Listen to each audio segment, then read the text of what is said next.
तो दोस्तों आज के इस वीडियो के अंदर हम बात करने जा रहे हैं 47 रॉनिक नाम की इस मूवी की अपकमिंग पार्ट के बारे में, यानी 47 रॉनिक 2 के बारे में, जो कि अपकमिंग हमें देखने को मिलने वाली है। दोस्तों इसका जो पार्ट 1 है वो रिलीज़ हमें तकरीबन 2013 में होता हुआ मिला था। लोगों को भी ये बड़ी पसंद आई थी। तो आज की इस वीडियो में इसके नए पार्ट की पूरी अपडेट बताने वाले हैं, साथ ही साथ पिछले पार्ट की और डिटेल आपको बताया गया, OTT राइट्स कहाँ पर आप इसे देख पाओगे।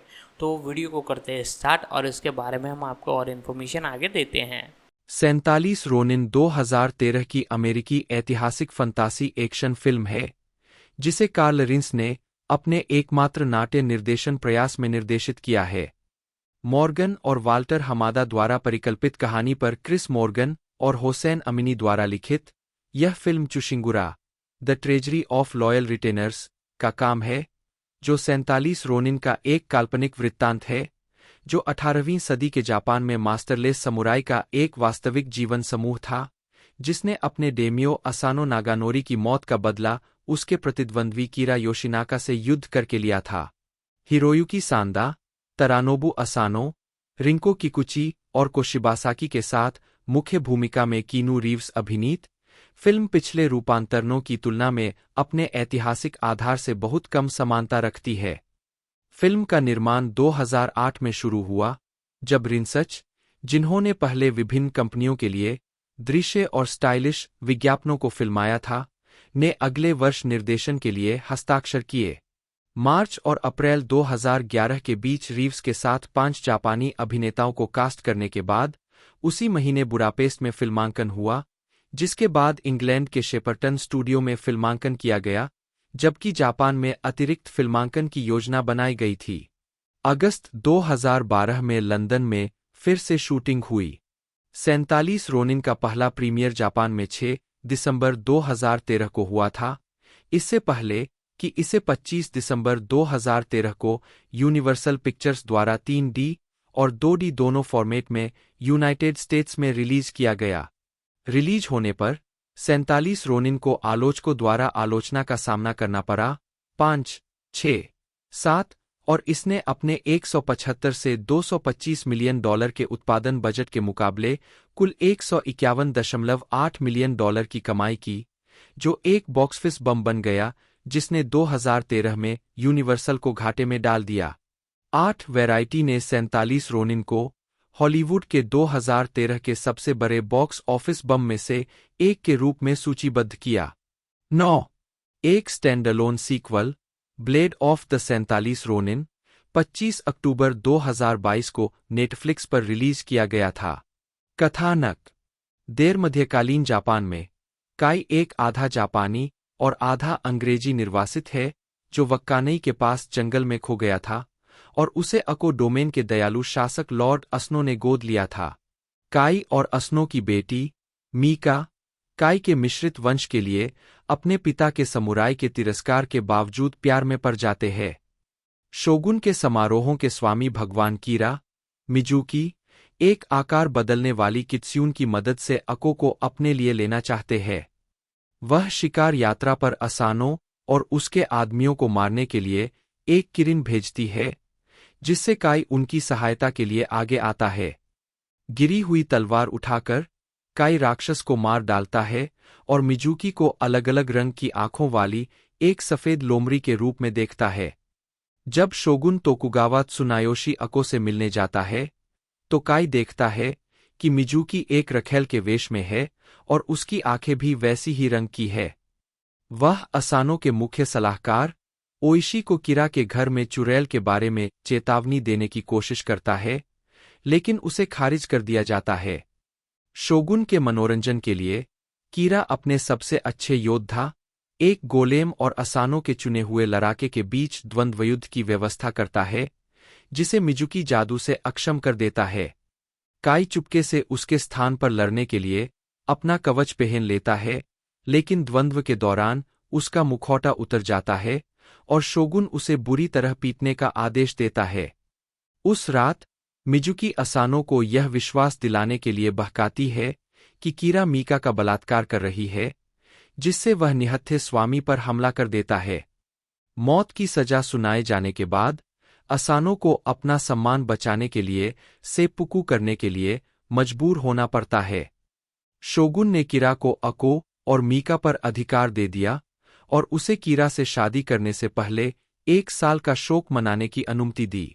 शोगुन ने ओइशी और उसके आदमियों को रोनिन करार दिया, उन्हें असानो से बदला लेने से मना किया और किरा ने ओइशी को कैद करवा दिया और काई को गुलामी में बेच दिया। लगभग 1 वर्ष बाद ओइशी को उसके अपहरणकर्ता यह विश्वास करके छोड़ देते हैं कि वह निर्दोष है। यह महसूस करने पर कि किरा ने असानो को फंसाने के लिए जादूटोना किया था, ओइशी और उसके बेटे चिकारा बिखरे हुए रोनिन को फिर से मिलाते हैं और काई को डच कॉलोनी डेजिमा की लड़ाई के गड्ढों से बचाते हैं। काई उन्हें रहस्यमयी टेंगू जंगल की ओर ले जाता है, जहां से वह एक बच्चे के रूप में भाग निकला था ताकि टेंगू के विशेष ब्लेड प्राप्त कर सके। ओइशी को चेतावनी देते हुए कि वह कभी टेंगू मंदिर के अंदर अपनी तलवार न निकाले। काई का सामना टेंगू मास्टर से होता है, जिसने कभी उसे प्रशिक्षित किया था। अपने आदमियों और बेटे को टेंगू द्वारा मारे जाने के भ्रम का सामना करते हुए ओइशी अपनी तलवार खींचने की इच्छा का विरोध करता है। वे मिका से अपनी शादी के लिए आशीर्वाद लेने के लिए तीर्थस्थल पर किरा की तीर्थयात्रा पर घात लगाने की योजना बनाते हैं, लेकिन जुलूस एक जाल है और अधिकांश रोनिन मारे जाते हैं। यह मानते हुए कि वे सभी मर चुके हैं, मिजुकी ने किरा को ओइशी की तलवार भेंट की और उनकी मौत के साथ मिका को ताना मारा। हमले से बचने के बाद ओइशी और काई शादी के कलाकारों के एक समूह के रूप में प्रच्छन्न होकर किरा के महल में घुसपैठ करने के लिए शेष बचे रोनिन का नेतृत्व करते हैं। प्रदर्शन के दौरान किरा के आदमियों के विचलित होने के कारण अन्य रोनिन महल की दीवारों पर चढ़ जाते हैं और पहरेदारों पर हमला कर देते हैं। जब ओइशी किरा से लड़ता है तो काई और मिका ड्रैगन के रूप में मिजुकी का सामना करते हैं और काई अंततः उसे मारने के लिए टेंगू की रहस्यमय शक्तियों का उपयोग करता है। जब ओइशी किरा के कटे हुए सिर के साथ बाहर निकलता है तो किरा के अनुचर आत्मसमर्पण कर देते हैं। रोनिन और काई खुद को बाकुफू के अधिकारियों के सामने आत्मसमर्पण कर देते हैं और उन्हें मौत की सजा सुनाई जाती है, क्योंकि उन्होंने असनो का बदला लेने के लिए शोगुन के निषेध का उल्लंघन किया था।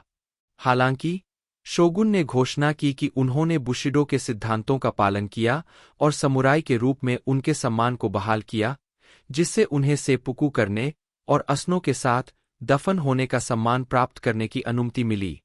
शोगुन ने अको के डोमेन को मिका को वापस कर दिया और चिकारा को माफ कर दिया ताकि वह ओइशी के वंश को संरक्षित कर सके और अको की सेवा कर सके।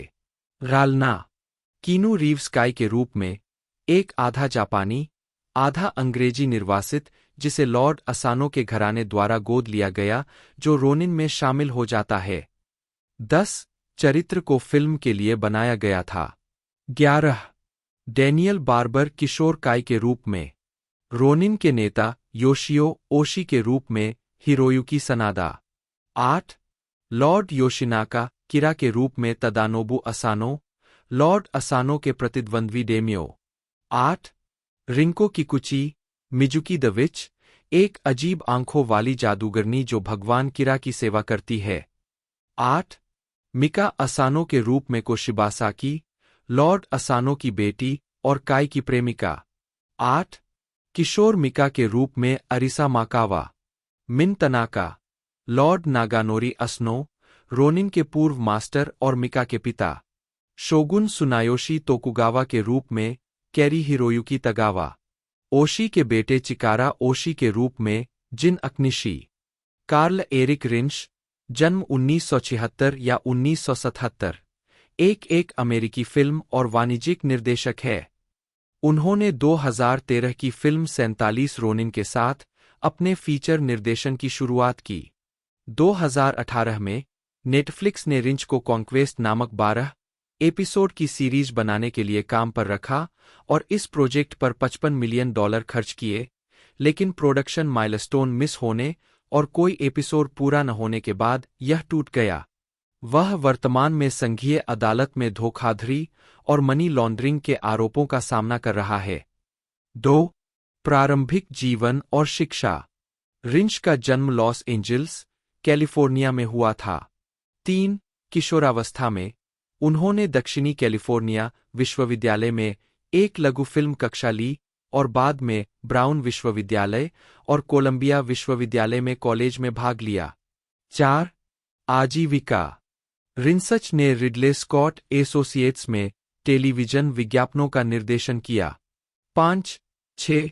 उनकी लघु फिल्म द गिफ्ट को सकारात्मक प्रतिक्रिया मिली और 2010 के कान लायंस अंतर्राष्ट्रीय विज्ञापन समारोह में पुरस्कार जीते। इससे मिली प्रशंसा के कारण उन्हें एलियन के प्रीक्वल के लिए नियोजित निर्देशक बनाया गया, जिसका निर्माण स्कॉट द्वारा किया जाना था। 7. और लोगान रन का रीमेक, हालांकि दोनों प्रोजेक्ट दूसरे हाथों में चले गए। 7. 8. रिंच ने 2013 में 47 रोनिन के साथ अपनी फीचर फिल्म निर्देशन की शुरुआत की, जो जापानी ऐतिहासिक महाकाव्य 47 रोनिन का एक काल्पनिक रूपांतरण था। इसमें कीनू रीव्स, हिरोयुकी सांदा और रिंको किकुची ने अभिनय किया। 9. 10. फिल्म का उत्पादन बजट $175 मिलियन था। 11. और इसे समीक्षकों और व्यावसायिक दोनों तरह से खराब प्रतिक्रिया मिली। 11. 12. 47 रोनिन के बाद रिंच विज्ञापनों का निर्देशन करने के लिए वापस आ गए। नेटफ्लिक्स की बंद हो चुकी सीरीज और कानूनी विवाद। रिंच और उनकी पत्नी गैब्रिएला रोजेस ने अपने अगले काम के लिए एक जुनूनी परियोजना की योजना बनाई। ऑर्गेनिक इंटेलिजेंट नामक एक कृत्रिम मानव जैसी प्रजाति के बारे में एक विज्ञान कथा श्रृंखला, जिसे दुनिया भर में मानवीय सहायता प्रदान करने और पृष्ठभूमि में षड्यंत्रों का सामना करने के लिए बनाया गया है, जो संघर्ष और एक सर्वनाशकारी टकराव पैदा करते हैं। प्रोडक्शन कंपनी 30 वेस्ट ने इस परियोजना में निवेश किया और रिंच और रोजेस ने एपिसोड बनाना शुरू किया। जब उनके पास फंड खत्म हो गया, तो अभिनेता कीनू रीव्स ने सहनिर्माता के रूप में कदम रखा और फंडिंग प्रदान की। रिंच और रोजेस ने एक पूर्ण सीजन को पिच करने के लिए 6 छोटे एपिसोड, प्रत्येक 4 से 10 मिनट की लंबाई का उपयोग किया। 2015 से 2019 के स्ट्रीमिंग बूम के दौरान सामग्री के लिए एक तीव्र दौड़ थी और अमेज़न प्राइम वीडियो और नेटफ्लिक्स दोनों ने इस परियोजना को लेने में रुचि व्यक्त की। नेटफ्लिक्स ने इसे हासिल किया। श्रृंखला का निर्माण करने के लिए कई किस्तों में $61.2 मिलियन प्रदान करने पर सहमति व्यक्त की, जिसका नाम बदलकर कॉन्क्वेस्ट कर दिया गया। 13. पत्रकार जॉन कैरिरो द्वारा 2023 में द न्यूयॉर्क टाइम्स की जांच के अनुसार कॉन्क्वेस्ट का उत्पादन परेशान था और रिंच का व्यवहार अनिश्चित हो गया था। ब्राजील में एक फिल्म यूनियन ने सेट पर रिंच के व्यवहार के बारे में शिकायत की, विशेष रूप से चालक दल के सदस्यों पर चिल्लाना और कोसना। 14. उन्होंने लिस्डेक्सामफेटामाइन, एक प्रिस्क्रिप्शन दवा और एम्फेटेमिन लेना भी शुरू कर दिया। 15.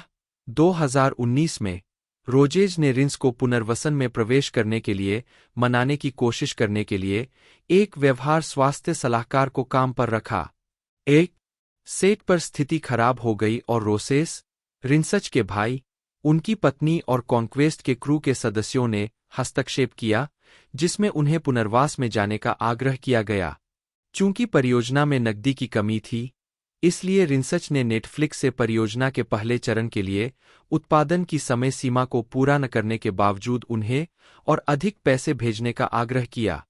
नेटफ्लिक्स ने उनकी प्रोडक्शन कंपनी को $1.11 मिलियन भेजा, जिसे रिंसच ने अपने व्यक्तिगत ब्रोकरेज खाते में स्थानांतरित कर दिया और स्टॉक विकल्प खरीदने के लिए इस्तेमाल किया, जिससे उन्हें कुछ हफ्तों में लगभग $6 मिलियन का नुकसान हुआ। 15. रिंसच ने प्रोजेक्ट में शामिल नेटफ्लिक्स के अधिकारियों को ईमेल भेजे, जिसमें कहा गया कि उनके पास पृथ्वी के भीतर से निकलने वाले कोरोनावायरस सिग्नल को मैप करने का एक तरीका है। रोजेस ने तलाक के लिए अर्जी दी। 2021 में उनके वकीलों के अनुसार रिंसच ने उन्हें बताया कि हवाई जहाज जैविक बुद्धिमान ताकते हैं और उन्होंने उन्हें संदेश भेजे कि उनके पास बिजली गिरने और ज्वालामुखी विस्फोट की भविष्यवाणी करने की शक्ति है। मार्च 2021 में नेटफ्लिक्स ने कॉन्क्वेस्ट के लिए फंडिंग बंद कर दी, जिसमें कोई भी पूरा एपिसोड जमा नहीं किया गया। रिंसच ने नेटफ्लिक्स के अधिकारियों को भेजे गए ईमेल की विषय पंक्ति में जोर देकर कहा कि वह स्वस्थ दिमाग और शरीर के हैं, और 2023 के इंस्टाग्राम पोस्ट में कहा कि उन्होंने द न्यूयॉर्क टाइम्स के लेख के लिए सवालों के जवाब देने से इनकार कर दिया था क्योंकि उन्होंने भविष्यवाणी की थी कि लेख इस तथ्य पर चर्चा करेगा कि मैंने किसी तरह अपना दिमाग खो दिया है। स्पॉइलर अलर्ट, मैंने ऐसा नहीं किया। एक कॉन्क्वेस्ट में असफलताओं और शेयर बाजार में घाटे के बावजूद रिंच कुछ हद तक आर्थिक रूप से ठीक हो गए। उन्होंने नेटफ्लिक्स द्वारा उनकी प्रोडक्शन कंपनी को भेजे गए फंड से बचे हुए पैसे का इस्तेमाल 2020 में क्रिप्टोकरेंसी डॉगकॉइन में लाखों का निवेश करने के लिए किया, जिसे उन्होंने मई 2021 में भुनाया, जिससे उन्हें $23 मिलियन मिले। 16 इसके बाद उन्होंने 5 रोल्स रॉयस, एक फेरारी और बड़ी मात्रा में महंगे फर्नीचर खरीदे। 17 इस बीच नेटफ्लिक्स के खिलाफ लाए गए एक मध्यस्थता मामले में उन्होंने तर्क दिया कि पैसा अनुबंध के तहत उनका था और नेटफ्लिक्स पर उनका $14 मिलियन से अधिक बकाया था। 13 मई 2024 में मध्यस्थ ने फैसला सुनाया कि रिंच पर नेटफ्लिक्स का $8.78 मिलियन और किसी भी मौजूदा शो फुटेज के अधिकार बकाया है। 18 गिरफ्तारी और अभियोग। 18 मार्च 2025 को रिंच को लॉस एंजिल्स में गिरफ्तार किया गया और नेटफ्लिक्स परियोजना के संबंध में न्यूयॉर्क के दक्षिणी जिले के लिए यूनाइटेड स्टेट्स डिस्ट्रिक्ट कोर्ट में अभियोग लगाया गया। उन पर वायर धोखाधड़ी और मनी लॉन्ड्रिंग के एक मामले में आरोप लगाए गए, जिनमें से प्रत्येक में अधिकतम 20 साल की जेल की सजा है, और मनी लॉन्ड्रिंग नियंत्रण अधिनियम के उल्लंघन में निर्दिष्ट गैरकानूनी गतिविधि से प्राप्त संपत्ति में मौद्रिक लेनदेन में संलग्न होने के 5 मामले हैं, जिनमें से प्रत्येक में अधिकतम 10 साल की जेल की सजा है। 19-20 एक बिना सील किए गए 12 पृष्ठ के FBI अभियोग के अनुसार रिंच पर $11 मिलियन का दुरुपयोग करने का आरोप है, जो उन्हें नेटफ्लिक्स द्वारा। होसैन अमीनी, फारसी, जन्म 18 जनवरी 1966, एक ईरानी मूल के ब्रिटिश पटकथा लेखक और फिल्म निर्देशक है, जिन्होंने 1990 के दशक की शुरुआत से पटकथा लेखक के रूप में काम किया है। उन्हें 1997 की फिल्म the wings of the Dove के लिए कई पुरस्कारों के लिए नामांकित किया गया था, जिसमें सर्वश्रेष्ठ लेखन, रूपांतरित पटकथा के लिए अकादमी पुरस्कार भी शामिल है। उन्होंने निकोलस विंडिंग रेफन ड्राइव 2011 के स्क्रीनप्ले रूपांतरण के लिए ऑस्टिन फिल्म क्रिटिक्स एसोसिएशन से सर्वश्रेष्ठ रूपांतरित पटकथा का पुरस्कार भी जीता, जो जेम्स सेलिस के उपन्यास पर आधारित था। अपने निर्देशन की शुरुआत के लिए उन्होंने पेट्रिसिया हाईस्मिथ के उपन्यास का रूपांतरण द टू फेसेस ऑफ जनवरी लिखा और निर्देशित किया। प्रारंभिक जीवन, परिवार और शिक्षा। ईरान के शाही राज्य तेहरान में जन्मे अमीनी ने अपना प्रारंभिक जीवन तेहरान के ब्रिटिश स्कूल में बिताया। जब वह 11 साल के थे, तो वे और उनका परिवार इंग्लैंड चले गए। अमीनी ने डोरसेट के एक पब्लिक स्कूल ब्रायंस्टन स्कूल में पढ़ाई की और ऑक्सफोर्ड के वाधम कॉलेज में छात्रवृत्ति जीती, जहां उन्होंने इतिहास और आधुनिक भाषाएं पढ़ी। 2 आजीविका। पटकथाओं। अमीनी की पहली पटकथा 1994 की TV film the dying of the light के लिए थी, जिसका निर्देशन पीटर कोस्मिंस्की ने किया था। टीवी फिल्म ने शॉन डेवेरेक्स की कहानी बताई, जो एक सहायता कर्मी था, जिसकी 1993 में सोमालिया में हथियारों की बिक्री की आलोचना करने पर हत्या कर दी गई थी। 3 इसे ब्रिटिश एकेडमी टेलीविजन अवार्ड्स में बेस्ट सिंगल ड्रामा के लिए नामांकित किया गया था। 4 अमीनी ने थॉमस हार्डी के 1895 के उपन्यास जूड द ऑब्सक्योर की एक रूपांतरित पटकथा भी लिखी थी। निर्माता एंड्रयू ईटन ने 1995 में पटकथा का काम सौंपा। 5 और इसे माइकल विंटरबॉटम ने जूड के रूप में फिल्माया, जो 1996 में रिलीज हुई। 6 अमीनी ने एक अन्य टीवी फिल्म डीप सीक्रेट्स के लिए भी पटकथा लिखी, जो 1996 में प्रसारित हुई। अमीनी ने the wings of the Dove के लिए अनुकूलित पटकथा लिखी, जो हेनरी जेम्स के 1902 के इसी नाम के उपन्यास पर आधारित थी। 8. इयान सॉफ्टली द्वारा निर्देशित यह फिल्म 1997 में रिलीज हुई और इसे आलोचकों की प्रशंसा मिली। अमिनी को सर्वश्रेष्ठ लेखन अनुकूलित पटकथा के लिए अकादमी पुरस्कार के लिए नामांकित किया गया था। 9. अमिनी माइकल शिफर के साथ उन पटकथा लेखकों में से एक थे जिन्होंने A.W. मेसन के उपन्यास द फोर फेदर्स का पटकथा रूपांतरण लिखा था, जो शेखर कपूर द्वारा निर्देशित और वेस बेंटले और हीथ लेजर द्वारा अभिनीत फिल्म द फोर फेदर्स 2002 बन गई। 2008 में उन्होंने एल्मोर लियोनार्ड के उपन्यास किलशॉट को जॉन मैडेन द्वारा निर्देशित और थॉमस जेन, डायने लेन, मिकी राउरके, जोसेफ गॉर्डन लेविट और रोसारियो डावसन द्वारा अभिनीत फिल्म किलशॉट 2008 के लिए पटकथा में रूपांतरित किया। 2010 में अमिनी ने शंघाई नामक एक फिल्म के लिए एक मूल पटकथा लिखी, जिसका निर्देशन माइकल हाफस्ट्रोम ने किया और जिसमें चाओ यून फैट, गोंग ली, केन वतनबे और जॉन क्यूसैक ने अभिनय किया। अमिनी ने निकोलस विंडिंग रेफन द्वारा निर्देशित नियोनोइर फिल्म ड्राइव 2011 की पटकथा भी लिखी। फिल्म के लिए उनकी पटकथा जेम्स सेलिस के इसी नाम के उपन्यास का एक भीला रूपांतरण है। साक्षात्कारों के दौरान रेफन ने उल्लेख किया कि उन्होंने और अमिनी ने सेलिस की पुस्तक से बहुत सारी सामग्री काट दी, जिसके परिणामस्वरूप फिल्म के लिए लगभग नंगे हड्डियों की संरचना और फिल्म के स्टार रयान गोसलिंग के लिए संवाद की कुछ पंक्तियां बनी। ड्राइव की अपनी पटकथा के लिए अमिनी ने 2011 में ऑस्टिन फिल्म क्रिटिक्स एसोसिएशन से सर्वश्रेष्ठ रूपांतरित पटकथा का पुरस्कार भी जीता।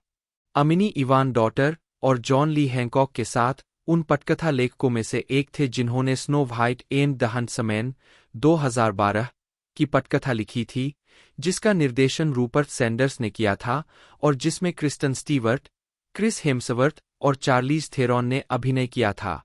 इसके अतिरिक्त अमिनी क्रिस मॉर्गन और वाल्टर हमादा के साथ उन पटकथा लेखकों में से एक है जिन्होंने कार्ल रिंस द्वारा निर्देशित और Keanu Reeves, Hiroyuki Sanada, Tadanobu Asano, Cary Hiroyuki Tagawa और रिंको किकुची द्वारा अभिनीत फिल्म 47 रोनिन 2013 की पटकथा लिखी थी। अमिनी ने जॉन ले कैरे के उपन्यास अवर काइंड ऑफ ट्रेटर को एक फीचर फिल्म में रूपांतरित किया, जिसका निर्देशन सुजाना व्हाइट ने किया। यह फिल्म 2016 में रिलीज हुई थी, जिसमें इवान मैकग्रेगर, नाओमी हैरिस और स्टेलन स्कार्सगार्ड ने अभिनय किया था। इसके बाद उन्होंने जो नेस्बो के उपन्यास से द स्नोमैन को रूपांतरित किया। यह बॉक्स ऑफिस पर निराशाजनक रही और इसे नकारात्मक समीक्षा मिली। आलोचकों ने इसे क्लिच और असंबद्ध कहा। 10. 2018 में अमिनी ने अपराध श्रृंखला मैकमाफिया और द एलिनिस्ट के साथ टेलीविजन के लिए लिखना शुरू किया। 11, 12, 13, 27 सितंबर 2019 को यह घोषणा की गई थी कि अमिनी डिज्नी प्लस के लिए स्टार वार्स ओबी-वान केनोबी टीवी श्रृंखला लिखेंगे। 14, लेकिन वह उत्पादन से पहले ही चले गए। निर्देशकीय कार्य: उनकी पहली फीचर निर्देशन फिल्म the two faces of January 2014 Patricia Highsmith के उपन्यास का फिल्म रूपांतरण है, जिसके लिए उन्होंने पटकथा भी लिखी है। फिल्म में विगो मोर्टेंसन, कर्स्टन डंस्ट और ऑस्कर इसाक ने अभिनय किया है। कीनू चार्ल्स रीव्स, बटा के आई एन यू बटा की आनू। 7, जन्म 2 सितंबर 1964, एक कनाडाई सी अभिनेता और संगीतकार है। 4 दशकों के स्क्रीन करियर में कई पुरस्कारों के प्राप्तकर्ता। उन्हें एक्शन फिल्मों में उनकी प्रमुख भूमिकाओं, उनकी मिलनसार सार्वजनिक छवि और उनके परोपकारी प्रयासों के लिए जाना जाता है। 2020 में द न्यूयॉर्क टाइम्स ने उन्हें 21वीं सदी के चौथे सबसे महान अभिनेता के रूप में स्थान दिया और 2022 में टाइम पत्रिका ने उन्हें दुनिया के 100 सबसे प्रभावशाली लोगों में से एक बताया। लेबनान के बेरूत में जन्मे और कनाडा के टोरंटो में पले बड़े, उन्होंने यंगब्लड 1986 में अपनी फीचर फिल्म की शुरुआत करने से पहले कनाडाई टेलीविजन श्रृंखला हैंगिन इन 1984 में अपने अभिनय की शुरुआत की। रीव्स को विज्ञान कथा हास्य bill and TEDs excellent adventure 1989 और bill and TEDs bogus journey 1991 में उनकी सफल भूमिका मिली। उन्होंने स्वतंत्र नाटक माई ओन प्राइवेट इडाहो 1991 में एक हसलर की भूमिका निभाकर प्रशंसा प्राप्त की और पॉइंट ब्रेक 1991 और स्पीड 1994 में प्रमुख भूमिकाओं के साथ खुद को एक एक्शन हीरो के रूप में स्थापित किया। कई बॉक्स निराशाओं के बाद horror film the devil's advocate 1997 में रीव्स के प्रदर्शन को अच्छी तरह से सराहा गया। उन्होंने कॉन्स्टेंटाइन 2005 में जॉन कॉन्स्टेंटाइन की भूमिका भी निभाई। रीव्स ने मैन ऑफ ताई ची 2013 के साथ अपनी फिल्म निर्देशन की शुरुआत की। एक ऐसे दौर के बाद जिसमें उन्हें सीमित व्यावसायिक सफलता मिली, उन्होंने action film series John Wick 2014 वर्तमान में टाइटैनिक हत्यारे की भूमिका निभाकर अपने करियर की वापसी की। उन्होंने टॉय स्टोरी 4 2019 में ड्यूक कैबूम की आवाज दी और वीडियो गेम साइबरपंक 2077 2020 और इसके विस्तार में जॉनी सिल्वरहैंड का किरदार निभाया। इसके बाद उन्होंने bill and Ted face the music 2020 में टेड और द मैट्रिक्स रिसरेक्शंस 2021 में नियो की अपनी भूमिकाओं को दोहराया और सोनिक द हेजहोग 3 2024 में शैडो द हेजहोग की आवाज दी। अभिनय के अलावा रीव्स म्यूजिकल बैंड डॉगस्टार के सदस्य है, जिन्होंने somewhere between the power lines और पाम ट्रीज 2023 सहित कई एल्बम जारी किए हैं। वह BRJDRKR फ्रेंचाइजी के सहलेखक और निर्माता है, जिसकी शुरुआत मूल कॉमिक बुक 2021 से 2023 से हुई थी और तब से इसमें कई स्पिन ऑफ शामिल है, जिसमें द बुक ऑफ एल्सेवियर भी शामिल है। एक शौकीन मोटरसाइकिल चालक, रीव्स कस्टम निर्माता आर्च मोटरसाइकिल के सह-संस्थापक है। उन्होंने प्रोडक्शन कंपनी फिल्म्स की भी सह-स्थापना की।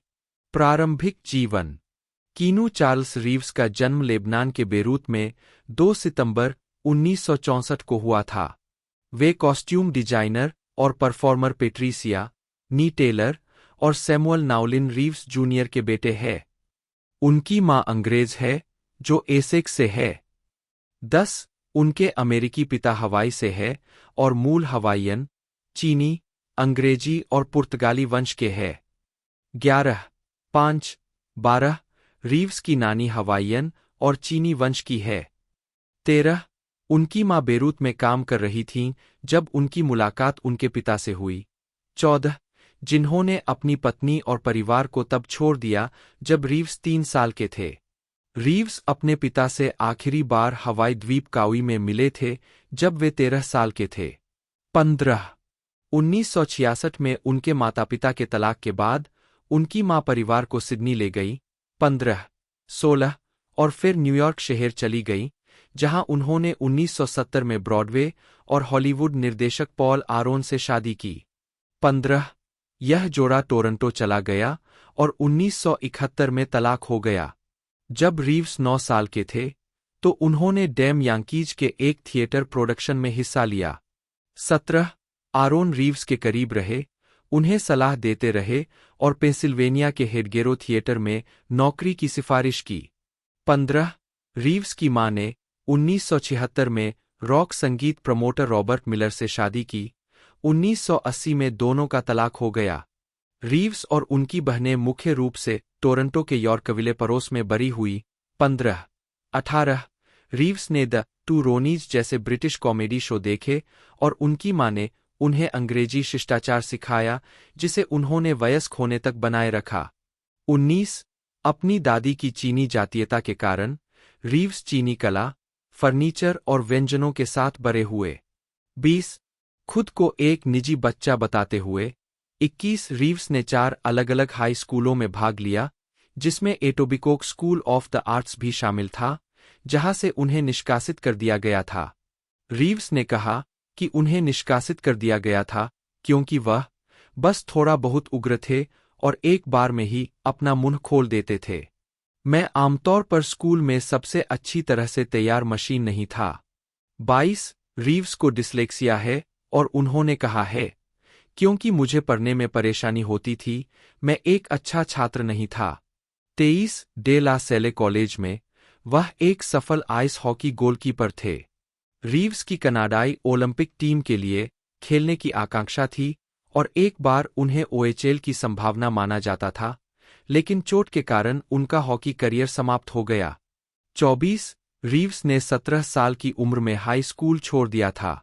26 उन्होंने अपने अमेरिकी सौतेले पिता के माध्यम से ग्रीन कार्ड प्राप्त किया और 3 साल बाद लॉस एंजिल्स चले गए।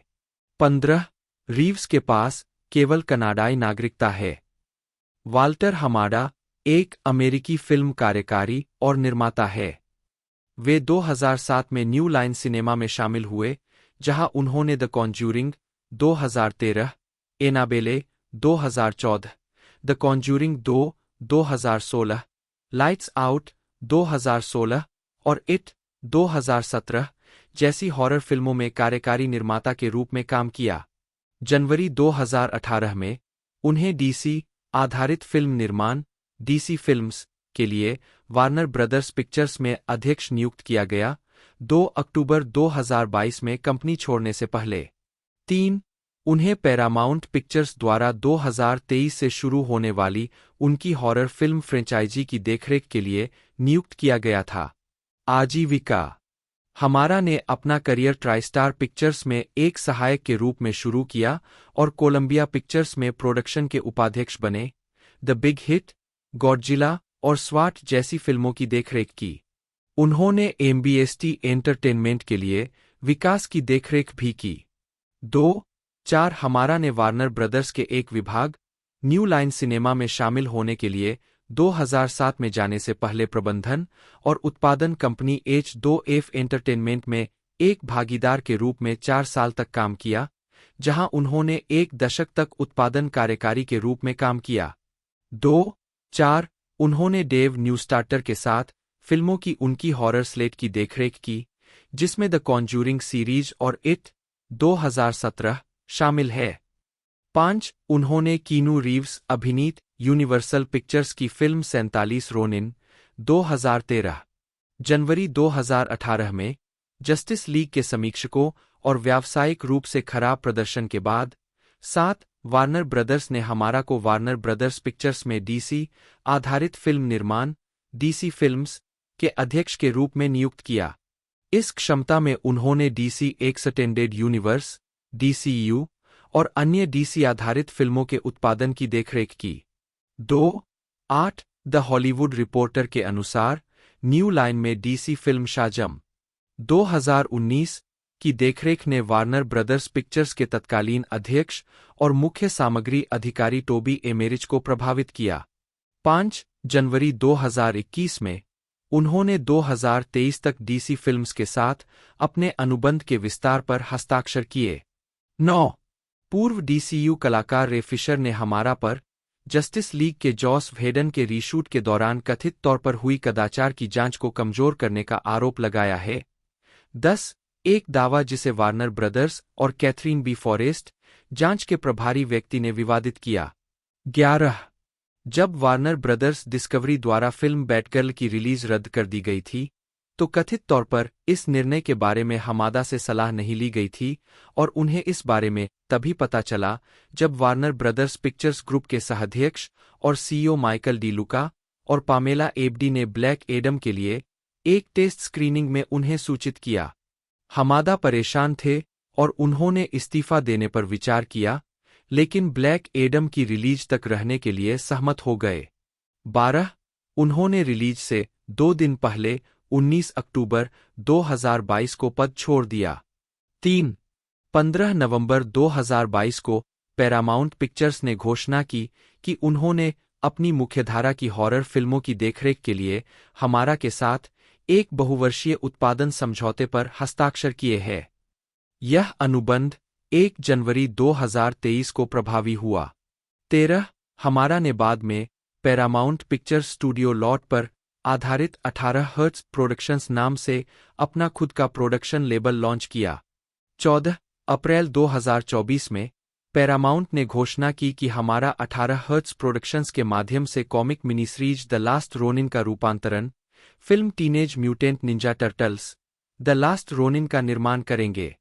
1984 से 1990 प्रारंभिक कार्य। रीव्स 1986 में 1984 में Reeves Canadian broadcasting corporation (CBC) के युवा टेलीविजन कार्यक्रम गोइंग ग्रेट के संवाददाता थे। 27 उसी वर्ष उन्होंने हैंगिन इन नामक टेलीविजन सीरीज के एक एपिसोड में अपने अभिनय की शुरुआत की। 28 1985 में उन्होंने नॉर्थ यॉर्क, ओंटारियो के लीह पॉसलुन्स थिएटर में रोमियो और जूलियट के एक स्टेज प्रोडक्शन में मरकुटियो की भूमिका निभाई।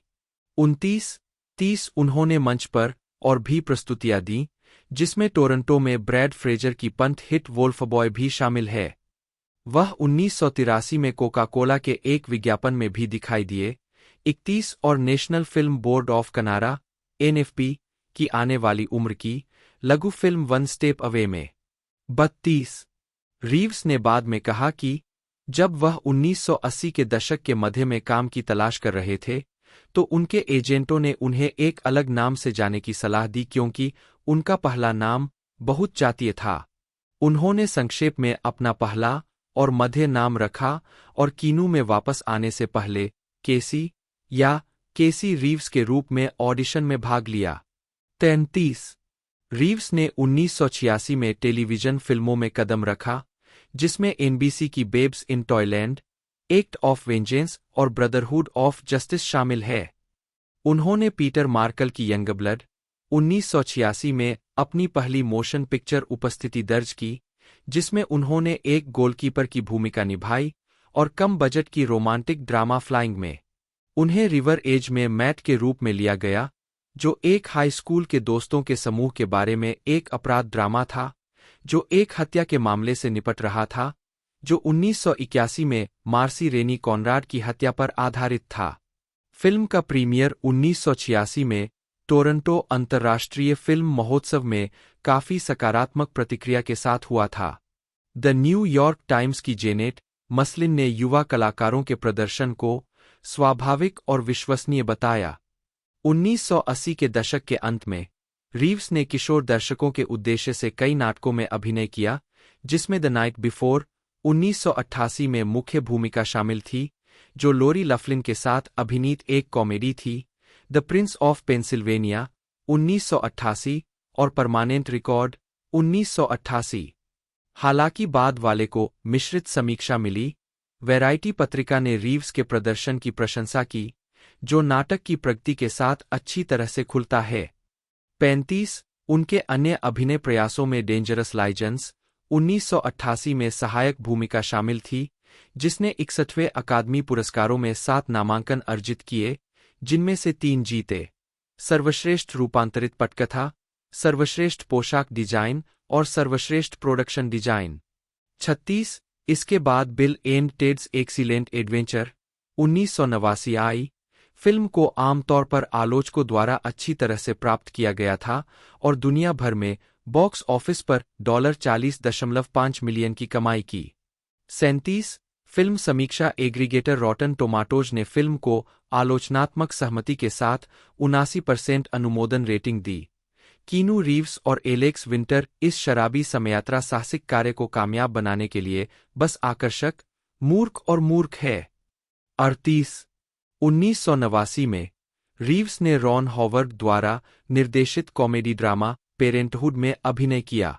बीबीसी के निक हिल्डिच ने फिल्म को 5 में से 3 स्टार दिए। इसे व्यापक और मनोरंजक कलाकारों की टुकड़ी वाली फील गुड मूवी कहा। 39 1990 में रीव्स ने 2 अभिनय प्रदर्शन दिए।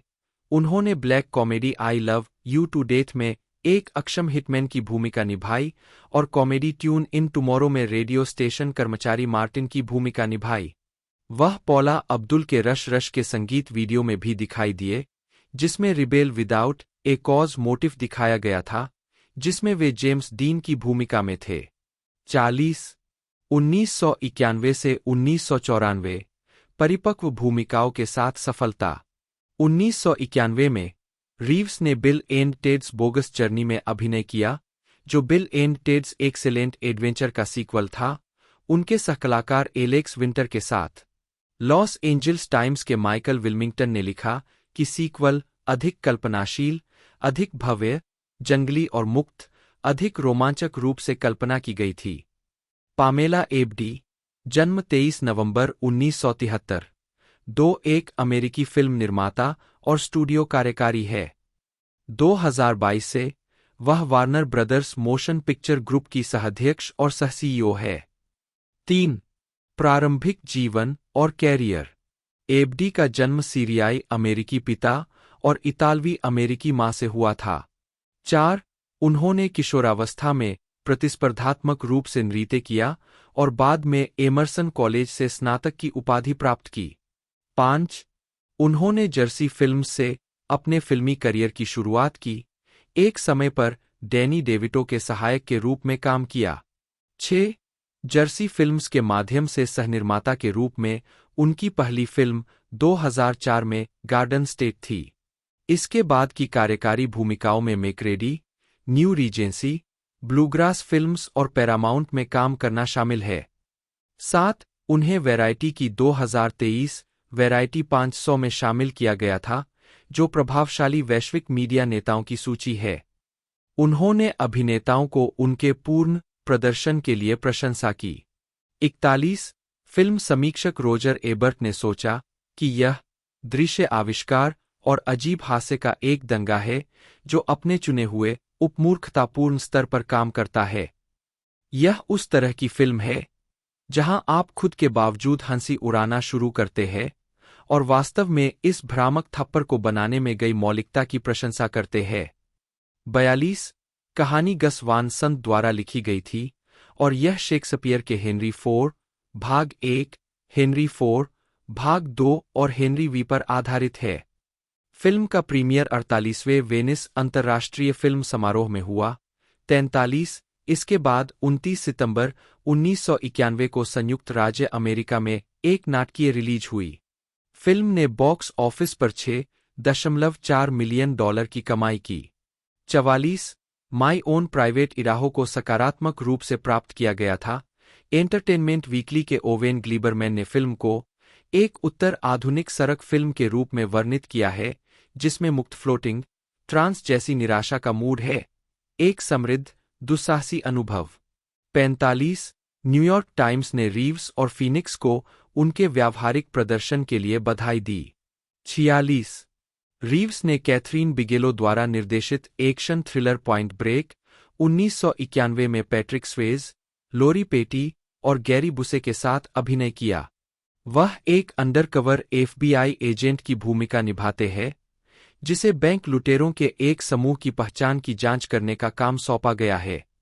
फिल्म की तैयारी के लिए रीव्स और उनके सहकलाकारों ने हवाई में पेशेवर सर्फर डेनिस जार्विस के साथ सर्फिंग का पाठ लिया। रीव्स ने पहले कभी सर्फिंग नहीं की थी।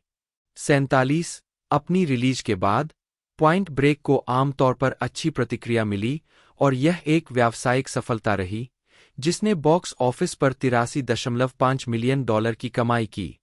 48. रीव्स के प्रदर्शन की द न्यूयॉर्क टाइम्स ने काफी अनुशासन और रेंज के लिए प्रशंसा की। 49. द वॉशिंगटन पोस्ट के लिए लिखते हुए हेल हिंसन ने रीव्स को सही विकल्प कहा और सर्फिंग दृश्यों की प्रशंसा की, लेकिन यह भी कहा कि फिल्म निर्माताओं ने अपने पात्रों से सबसे हास्यास्पद रूप से अतार्किक विकल्प चुने हैं। 50. 1992 के MTV मूवी अवार्ड्स में रीव्स ने मोस्ट डिजायरेबल मेल का पुरस्कार जीता। 51. 1991 में रीव्स ने एक संगीत कैरियर में रुचि विकसित की। उन्होंने डॉगस्टार नामक एक वैकल्पिक रॉक बैंड बनाया जिसमें रॉबर्ट मिलहाउस, ग्रेग मिलर और ब्रेट डोमरोज शामिल थे। रीव्स ने बास गिटार बजाया। एक साल बाद उन्होंने फ्रांसिस फोर्ड कोपोला की गॉथिक हॉरर ब्रैम स्टोकर की ड्रैकुला में जोनाथन हार्कर की भूमिका निभाई, जो स्टोकर के 1897 के उपन्यास ड्रैकुला पर आधारित थी। गैरी ओल्डमैन, विनोना राइडर और एंथनी हॉपकिंस के साथ अभिनीत यह फिल्म आलोचनात्मक और व्यावसायिक रूप से सफल रही। इसने दुनिया भर में $215.8 मिलियन की कमाई की। 52. अपनी भूमिका के लिए रीव्स को अंग्रेजी लहजे में बात करनी थी जिसने कुछ उपहास उड़ाया। अत्यधिक पौश और पूरी तरह से हास्यास्पद, रीव्स का प्रदर्शन जितना प्रफुल्लित करने वाला है उतना ही दर्दनाक भी है, वर्जिन मीडिया के लिमारा साल्ट ने लिखा। 53 2015 में एक पूर्वव्यापी साक्षात्कार में निर्देशक कोपोला ने कहा, रीव्स ने बहुत कोशिश की। वह इसे पूरी तरह से करना चाहता था और इसे पूरी तरह से करने की कोशिश में यह अटक गया। 54 ब्रैम स्टोकर की ड्रैकुला को 4 अकादमी पुरस्कारों के लिए नामांकित किया गया था, जिसमें सर्वश्रेष्ठ पोशाक डिजाइन, सर्वश्रेष्ठ ध्वनि संपादन और सर्वश्रेष्ठ मेकअप में 3 पुरस्कार जीते। 55 फिल्म को ब्रिटिश अकादमी फिल्म पुरस्कारों में भी 4 नामांकन मिले। 56 1993 में उन्होंने शेक्सपियर के इसी नाम के नाटक पर आधारित मच अडो अबाउट नथिंग में एक भूमिका निभाई थी। फिल्म को सकारात्मक समीक्षा मिली। 57 हालांकि रीव्स को सबसे खराब सहायक अभिनेता के लिए गोल्डन रास्पबेरी पुरस्कार के लिए नामांकित किया गया था। 58 न्यू रिपब्लिक पत्रिका ने सोचा कि उनके शौकिया प्रदर्शन के कारण उनकी कास्टिंग दुर्भाग्यपूर्ण थी। 59 उसी वर्ष उन्होंने 2 और ड्रामा फिल्मों इवन काउगर्ल्स गेट द ब्लूज और लिटिल बुद्धा में अभिनय किया, दोनों को मिश्रित से नकारात्मक स्वागत मिला। 60 61 इंडिपेंडेंट आलोचक ने लिटिल बुद्धा को मिश्रित समीक्षा दी लेकिन राय दी कि एक राजकुमार के रूप में रीव्स का हिस्सा विश्वसनीय था। 62 फिल्म ने रीव्स पर भी छाप छोड़ी, उन्होंने बाद में कहा। 63 उन्होंने सैंड्रा बुलॉक और डेनिस हॉपर के साथ एक्शन थ्रिलर स्पीड 1994 में अभिनय किया। वह पुलिस अधिकारी जैक ट्रेवेन की भूमिका निभाते हैं, जिसे एक बस की गति 50 मील प्रति घंटे से अधिक रखकर उसे फटने से बचाना चाहिए। स्पीड डच निर्देशक जॉन डी बोंट की पहली निर्देशन फिल्म थी। मुख्य भूमिका के लिए कई अभिनेताओं पर विचार किया गया था, लेकिन रीव्स को चुना गया क्योंकि बोंट उनके पॉइंट ब्रेक प्रदर्शन से प्रभावित थे। 64 इस भूमिका के अनुरूप दिखने के लिए रीव्स ने अपने सारे बाल मुंडवा दिए और मांसपेशियों को हासिल करने के लिए 2 महीने जिम में बिताए। निर्माण के दौरान रीव्स के दोस्त रिवर फीनिक्स और माई ओन प्राइवेट इडाहो में सहकलाकार की मृत्यु हो गई, जिसके परिणामस्वरूप उन्हें शोक मनाने के लिए फिल्मांकन शेड्यूल में समायोजन करना पड़ा। 64 स्पीड 10 जून को समीक्षकों द्वारा प्रशंसित प्रतिक्रिया के साथ जारी। 65 न्यूज़वीक के लिए लिखते हुए डेविड एंसन ने स्पीड का सारांश इस प्रकार दिया, अत्यंत निर्मम लेकिन दबंग नहीं, यह एक संभावित ब्लॉकबस्टर है जो अपने दायरे से बाहर नहीं लगती। यह एक दोस्ताना बाजीगरी है। 66 फिल्म ने $30 मिलियन के बजट से $350 मिलियन की कमाई की और 1995 में 2 अकादमी पुरस्कार जीते, सर्वश्रेष्ठ ध्वनि संपादन और सर्वश्रेष्ठ ध्वनि। 1995 से 1998 कैरियर में उतार चढ़ाव। मुझे यह शेक्सपियर बहुत पसंद है। यह एक तरह का कोर है जिसे एक बार आप सांस और ध्वनि और भावना और विचार के साथ जीना शुरू कर देते हैं, तो यह एक ही समय में सबसे शक्तिशाली और उपभोग करने वाला और मुक्तिदायक होता है। बस सचमुच ध्वनि, व्यंजन और स्वर में मौलिक। इसे हेमलेट करते हुए मैंने जो पाया वह यह था कि इसने मेरे अंदर मेरी माँ के लिए जो गुस्सा था उसे बाहर निकाल दिया। मेरा मतलब है, इसने मुझे आश्चर्यचकित कर दिया, बस वहाँ क्या था और मैंने ऐसा पहले कभी नहीं देखा था। रीव्स अपने हेमलेट प्रदर्शन पर। 69 रीव्स की अगली प्रमुख भूमिका 1995 की cyberpunk action thriller Johnny mnemonic में आई, जिसे कलाकार रॉबर्ट लोंगो ने निर्देशित किया था और यह विलियम गिब्सन की 1981 की इसी नाम की कहानी पर आधारित थी।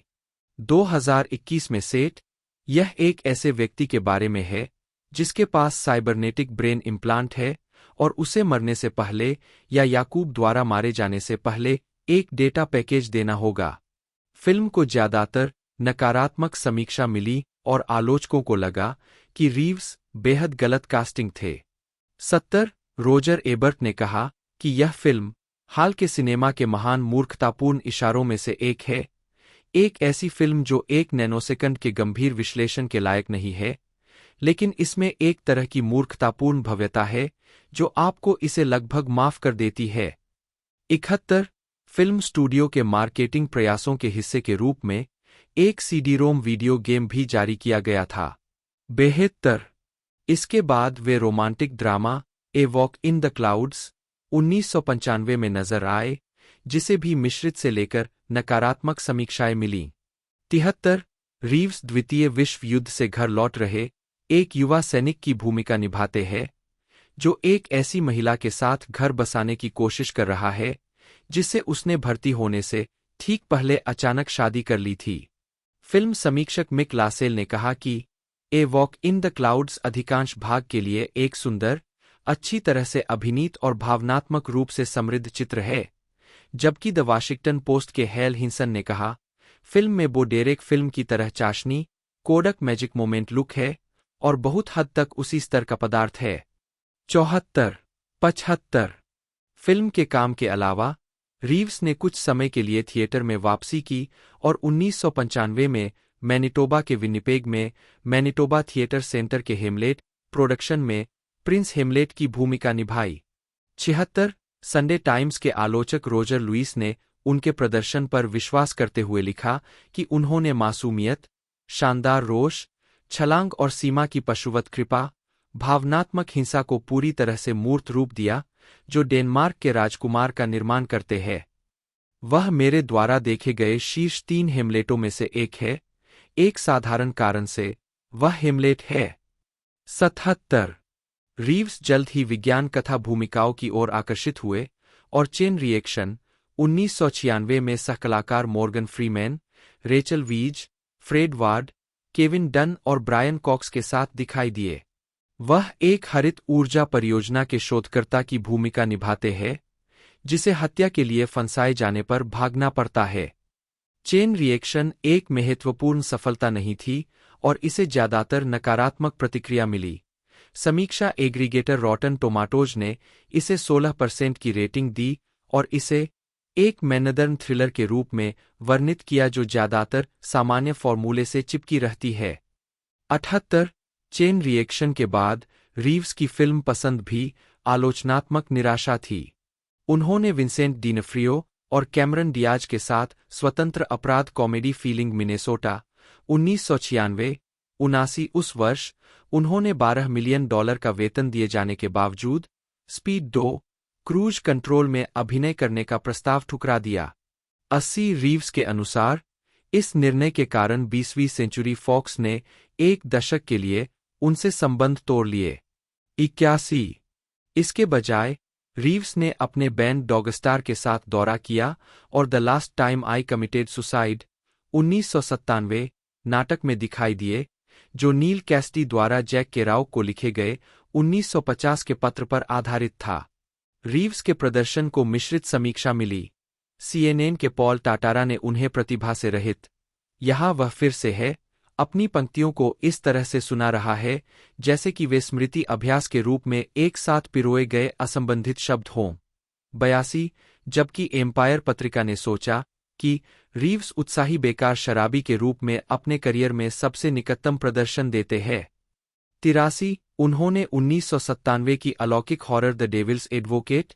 84 एंड्रयू नीडरमैन के इसी नाम के उपन्यास पर आधारित यह फीचर एक सफल युवा वकील के बारे में है जिसे न्यूयॉर्क शहर में एक बड़ी फर्म के लिए काम करने के लिए आमंत्रित किया जाता है, जो यह पता लगाता है कि फर्म का मालिक एक शैतान है। द डेविल्स एडवोकेट ने आलोचकों से सकारात्मक समीक्षा प्राप्त की। 85 फिल्म समीक्षक जेम्स बेरार्डिनेली ने फिल्म को बेहद मनोरंजक कहा और लिखा, कई बार रीव्स में सूक्ष्मता की कमी होती है जो इसे अधिक बहुस्तरीय चित्रण बनाती, लेकिन फिर भी यह एक ठोस काम है। 86 1999 से 2004 द मैट्रिक्स फ्रेंचाइज और कॉमेडी के साथ पुनरुत्थान। रीव्स 2008 में मैक्सिको में the day the earth stood still का प्रचार करते हुए। रीव्स 2008 में मैक्सिको में the day the earth stood still का प्रचार करते हुए। 1999 में रीव्स ने समीक्षकों द्वारा प्रशंसित विज्ञान कथा फिल्म द मैट्रिक्स में अभिनय किया, जो द मैट्रिक्स फ्रेंचाइजी बनने वाली पहली किस्त थी।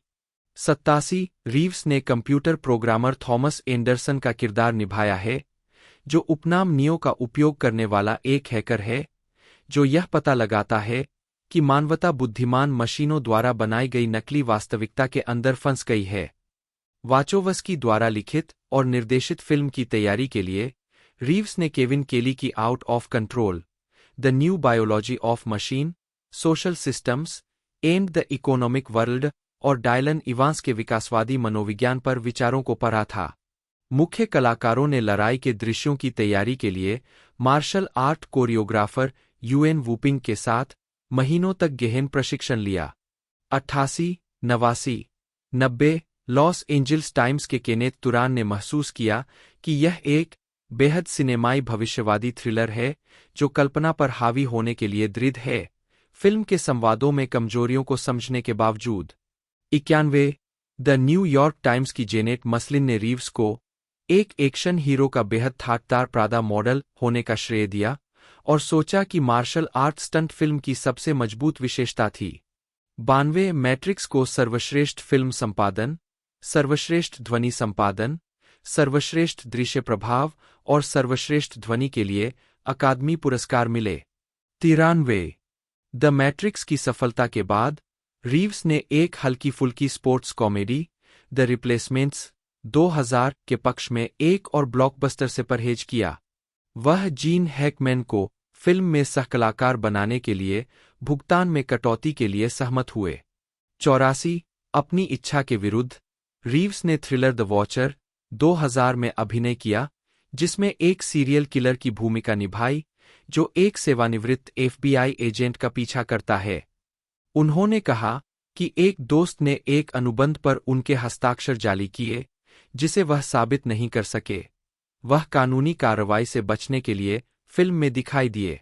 94 रिलीज होने पर फिल्म की आलोचनात्मक रूप से आलोचना, मासायोशी हानेडा यासुनो के रूप में, हिरोशी सोगाबे हजामा, बाशो के रूप में ताकातो योनेमोटो, हिरोशी यामादा हारा, कैप्टन के रूप में योरिक वैन वैगनिंगन, इसोगाई के रूप में मासायुकी देई, होरिबे के रूप में शु नकाजिमा, टोगो इगावा टेंगु लॉर्ड के रूप में, रिकू के रूप में नात्सुकी कुनिमोटो, काबुकी मंडली के नेता के रूप में गेड्डे वतनबे, रिक जेनेस्ट फोरमैन के रूप में, रॉन बोटिट्टा कथावाचक के रूप में। उत्पादन, विकास 47 रोनिन की घोषणा सबसे पहले दिसंबर 2008 में की गई थी, जिसमें कीनू रीव्स मुख्य भूमिका में थे। वैरायटी के अनुसार फिल्म कहानी का एक शैलीगत संस्करण बताएगी जिसमें the Lord of the rings की तस्वीरों में देखे गए काल्पनिक तत्वों को मिलाया जाएगा, जिसमें ग्लेडिएटर जैसी फिल्मों के समान युद्ध के दृश्य होंगे। यूनिवर्सल पिक्चर्स ने एक निर्देशक को नियुक्त करने के बाद 2009 में फिल्म का निर्माण करने की योजना बनाई। 13 और कार्ल रिंच के साथ बातचीत शुरू की, जिन्होंने पहले विभिन्न कंपनियों के लिए दृश्य और स्टाइलिश विज्ञापनों को फिल्माया है, ताकि उस वर्ष नवंबर में फिल्म का निर्देशन किया जा सके। 14 दिसंबर 2010 में स्टूडियो ने घोषणा की कि फिल्म का निर्माण और रिलीज 3D में किया जाएगा। 15 मार्च, 16 और अप्रैल 17, 2011 के बीच 5 जापानी अभिनेताओं हिरोयुकी सांदा, तरानोबु असानो, रिंको किकुची, कोशिबासाकी और जिन अकनिशी को रीव्स के साथ कास्ट किया गया था, क्योंकि यूनिवर्सल चाहता था कि फिल्म संयुक्त राज्य अमेरिका में अधिक पहचाने जाने वाले अभिनेताओं को कास्ट करने के बजाय अधिक प्रामाणिक हो। 16 यूनिवर्सल ने रिंस को फीचर लेंथ फिल्मों के साथ उनके अनुभव की कमी के बावजूद फिल्म के लिए $175 मिलियन का प्रोडक्शन बजट प्रदान किया, जिसे हॉलीवुड रिपोर्टर ने स्टूडियो की ओर से बड़े पैमाने पर बिल्कुल जोखिम भरा कदम माना था। 18 फिल्माने फिल्म की मुख्य फोटोग्राफी 14 मार्च 2011 को बुडापेस्ट में शुरू हुई। 18 ओरिगो फिल्म ग्रुप ने फिल्म में योगदान दिया। उत्पादन यूनाइटेड किंगडम के शेपरटन स्टूडियो में चला गया, जबकि जापान में अतिरिक्त फिल्मांकन की योजना बनाई गई थी। 11 रीव्स ने खुलासा किया कि कलाकारों को परिचित करने के लिए विभिन्न दृश्यों को पहले जापानी भाषा में फिल्माया गया था और फिर उन्हें अंग्रेजी में फिर से फिल्माया गया था।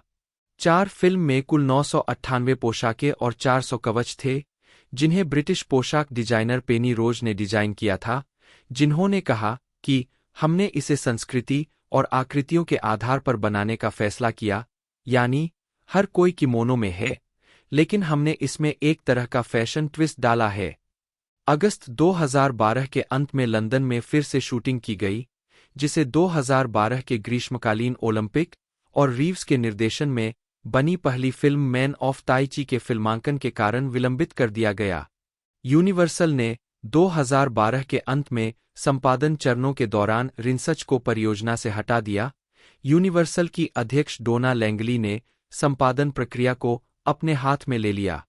21 इसके अलावा स्टूडियो ने फिल्म में रीव्स की उपस्थिति को बढ़ाने के लिए एक प्रेम दृश्य, अतिरिक्त क्लोजअप और संवाद की व्यक्तिगत पंक्तियों को जोड़ा, जिसने फिल्म के बजट में काफी वृद्धि की। 21 संगीत 47 Ronin original motion picture sound track Ilan Eshkeri द्वारा रचित फिल्म स्कोर वाला एक साउंड ट्रैक एल्बम है, जिसे 17 दिसंबर 2013 को वारेसे सरबांडे द्वारा रिलीज किया गया था।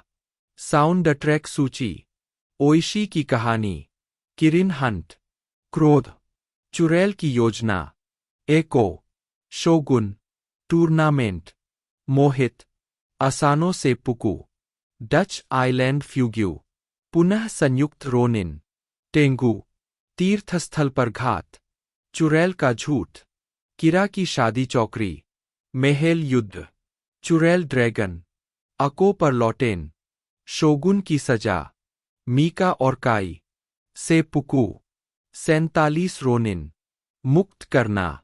47 रोनिन को मूल रूप से 21 नवंबर 2012 को रिलीज किया जाना था, 22 लेकिन 3D प्रभावों पर काम की आवश्यकता के कारण इसे 8 फरवरी 2013 तक विलंबित कर दिया गया। 23 रीशूट और पोस्ट प्रोडक्शन पर काम की आवश्यकता के कारण इसे एक बार फिर 25 दिसंबर 2013 की अंतिम रिलीज तिथि पर ले जाया गया। 24 सेंगोकू बसारा के कलाकारों से एक समर्थन 23 जनवरी 2014 तक आयोजित किया गया था, जिसमें कहा गया था कि जापानी प्रशंसक जो #रोनिन_बसरा के साथ ट्वीट करते हैं, वे PS3 के लिए सेंगोकू बसारा 4 या फिल्म के कलाकारों द्वारा हस्ताक्षरित 47 रोनिन पोस्टर जीत सकते हैं। 25 home media universal pictures home entertainment ने 1 अप्रैल 2014 को 47 रोनिन को DVD, ब्लूरे और ब्लूरे 3D पर रिलीज किया। 26 स्वागत बॉक्स ऑफिस 47 रोनिन का मूल रूप से जापान में प्रीमियर 6 दिसंबर 2013 को हुआ था, जहां यह 753 स्क्रीन पर खुली और इसने अनुमानित $1.3 मिलियन की कमाई की, जो ल्यूपिन द 3 RD बनाम डिटेक्टिव कॉनन, द मूवी और कागुयाहिमे नो मोनोगेट्री, the tale of princess Kaguya के बाद तीसरे स्थान पर रही। वैरायटी ने बताया कि जापानी डेब्यू परेशान करने वाला था, जानेमाने स्थानीय कलाकारों और इस तथ्य को देखते हुए कि फिल्म एक प्रसिद्ध जापानी कहानी पर आधारित है।